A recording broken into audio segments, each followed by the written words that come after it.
আমন্ত্রণ। চ্যাম্পিয়ন্স ট্রফিতে বাংলাদেশ তাদের ক্যাম্পেইনটা শুরু করছে দুবাই ইন্টারন্যাশনাল ক্রিকেট স্টেডিয়ামে ইন্ডিয়ার সঙ্গে ক্যাম্পেইনটা দিয়ে, এবং এই ম্যাচটাতে বাংলাদেশের জয়ের একটা সমূহ সম্ভাবনা আমি ব্যক্তিগতভাবে দেখতে পাই। অনেকে হয়তো আমাকে পাগল ভাবতে পারেন, অনেকে বলতে পারেন যে সেটা কিভাবে সম্ভব। তবে ক্রিকেটের দৃষ্টিকোণ থেকে অন আ গিভেন ডে যে কোনো দলেরই সম্ভাবনা থাকে, বিশেষ করে ওয়ানডে এমন একটা ফরম্যাট যে ফরম্যাটটা বাংলাদেশের জন্য একটু কমফোর্টেবল অন্যান্য যে কোনো ফরম্যাটের তুলনায়।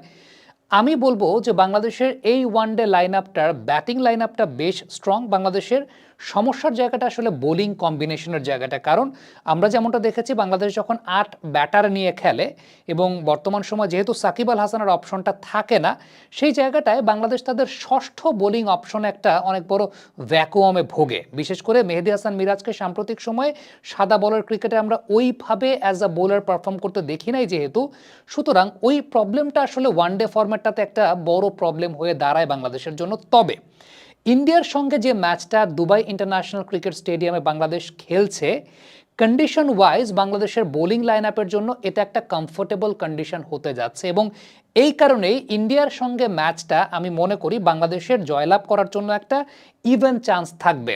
কেন? আমরা যদি একটু পরিসংখ্যানের পাতাটা খেয়াল করে দেখি, তাহলে দুবাই ইন্টারন্যাশনাল ক্রিকেট স্টেডিয়ামের সবচাইতে সমৃদ্ধশালী ইকোনমি রেটটা লেফট আর্ম অর্থোডক্স স্পিনারদের, এবং লেফট আর্ম অর্থোডক্স স্পিনার বলতে নাসুম আহমেদ আমাদের দলে আছেন। আনফর্চুনেটলি নাসুম আহমেদ ছাড়া আমাদের লেফট আর্ম অর্থোডক্স স্পিনারের ওই জায়গাটায় কেউ নাই। তবে বাংলাদেশের উইকেট যেটা সাদা বলের ক্রিকেটে বা ওয়ানডে ক্রিকেটে, সেটা হচ্ছে মেহেদী হাসান মিরাজের বোলিং।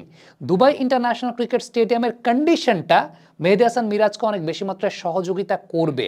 আপনি যদি খেয়াল করে দেখেন যে রাইট আর্ম অর্থোডক্স স্পিনার যারা আছেন বা right arm off break bowler যারা আছেন, তাদের ইকোনমি রেটটা কিন্তু 4.3-এরও কম, এবং অ্যাভারেজটা প্রতি 27 রানে তারা একটা করে উইকেট নিয়ে থাকেন। সো তাদের এই জায়গাটায় খুব টাইট বোলিং করার একটা রেকর্ড আছে।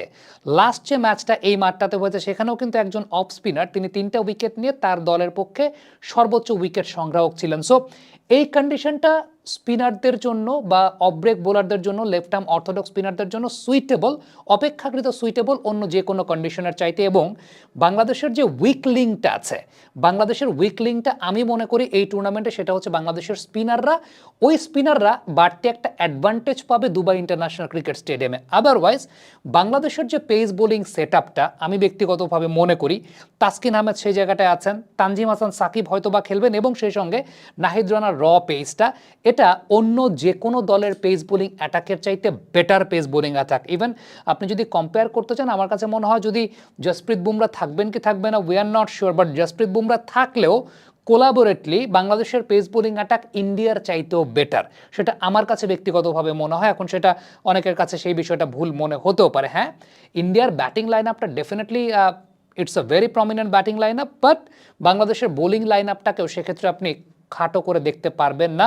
আমার কাছে ব্যক্তিগতভাবে মনে হয় যে ইন্ডিয়ার ব্যাটিং লাইন আপে আপনি যদি ডেঞ্জারাস ব্যাটার ওয়ানডে ফরম্যাটের ক্ষেত্রে চিন্তা করেন, ডেফিনেটলি রোহিত শর্মা, শুভমান গিল, বিরাট কোহলি, এই তিনজনের ব্যাটিংয়ের ওই স্তম্ভের জায়গাটা ঘুরিয়ে দেওয়াটা সবচেয়ে ইম্পর্টেন্ট, বা ইনিশিয়াল ব্রেক থ্রুটা খুব ইম্পর্টেন্ট। এবং তাসকিন আহমেদের কথা বলি কিংবা তানজিম হাসান সাকিব বলি, এক্ষেত্রে নাহিদ রানা হয়তো বা ফার্স্ট চেঞ্জে আসবেন ওয়ানডে ক্রিকেটে, বাট তাসকিন এবং তানজিম সাকিব, বিশেষ করে তানজিম সাকিবকে এক্ষেত্রে আমার কাছে মনে হয় যে ইন্ডিয়ার টপ অর্ডারের এগেনস্টে একটা অনেক বড় থ্রেট কিন্তু তিনি হতে পারেন। ইন্ডিয়ার সঙ্গে আমার মনে হয় না যে সেই জায়গাটাতে মোস্তাফিজুর রহমানের অপশনে যাবে কিনা, I am not sure.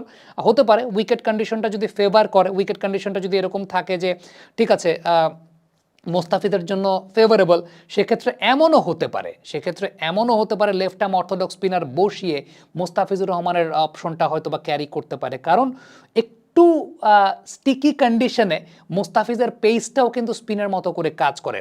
So বাংলাদেশের আমার কাছে মনে হয় যে বোলিং কম্বিনেশনে পেস বোলিংয়ের একটা স্ট্রেংথের জায়গা আছে, অনেক বড় স্ট্রেংথের জায়গা, যেটা অন্যান্য যে কোনো টিমের চাইতে স্ট্রং।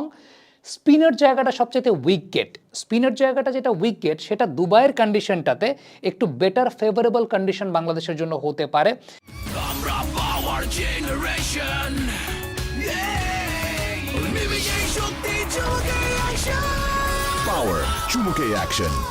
আদারওয়াইজ আপনি যদি বাংলাদেশের ব্যাটিং সেট আপটা চিন্তা করে দেখেন, আমার কাছে ব্যাটিং সেট আপটা খারাপ মনে হয় না কোনো অংশে। I am not sure Soumya Sarkar তিনি কতটুকু ফিট থাকবেন বা কতটুকু খেলতে পারবেন। এই বছরটাতে যতটুকু সুযোগ পেয়েছেন, রান তোলার কাজটা খুব ভালো মতো করেছেন। তানজিদ ভালো ফর্মে আছেন, নাজমুল শান্ত ওয়ানডে ফরম্যাটে সবসময়ই ফর্মে থাকেন, মুশফিকুর রহিম, মাহমুদুল্লাহ রিয়াদ, জাকের আলী অনেক, তাওহিদ হৃদয়। আমার কাছে মনে হয় যে as far as one day cricket is concern, Mahmudullah Riyad এবং জাকের আলী অনেক দুজনেই কিন্তু ফর্মে আছেন, তারা তাদের ফর্মের জায়গাটা দিয়ে গিয়েছেন। মাহমুদুল্লাহ রিয়াদ তার লাস্ট 4 ইনিংসে তার 50-র সংখ্যাটাই সবচেয়ে বেশি। সো আমার কাছে এই পার্টিকুলার টুর্নামেন্টটাতে ব্যাটিংটা খুব বেশি প্রবলেমেটিক মনে হয় না।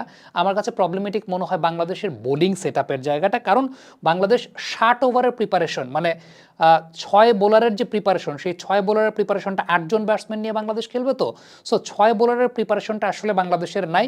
সেক্ষেত্রে দুবাইয়ের ম্যাচটা একটা অনেক বড় ভাইটাল জায়গা হতে যাচ্ছে বাংলাদেশের জন্য। এবং এই টুর্নামেন্টে যদি বাংলাদেশ একটা ম্যাচও জয়লাভ করে, একটা ম্যাচে যদি জয়লাভ করতে চায়, আমার কাছে মনে হয় যে দুবাইতে বাংলাদেশের পসিবিলিটির জায়গাটা সবচাইতে বেশি। কারণ অন্যান্য যে ম্যাচগুলো বাংলাদেশের আছে পাকিস্তান এবং নিউজিল্যান্ডের সঙ্গে, সেটার যে ভেন্যু, ওই ভেন্যুতে বোলিং সেট আপ ওয়াইজ আমি আবারও বলছি যে 6th বোলিং অপশনটা বাংলাদেশের ওই রকম নাই। ইভেন 5th বোলিং অপশনটাও খুব বেশি প্রমিনেন্ট না for one day cricket. Lot of thing depending on Mehedi Hasan Miraz. কেন মেহেদী হাসান মিরাজের উপর ডিপেন্ড করছে? আমি তাকে মিড ওভার্সে উইকেট টেকিং বোলার হিসেবে দেখতে চাই।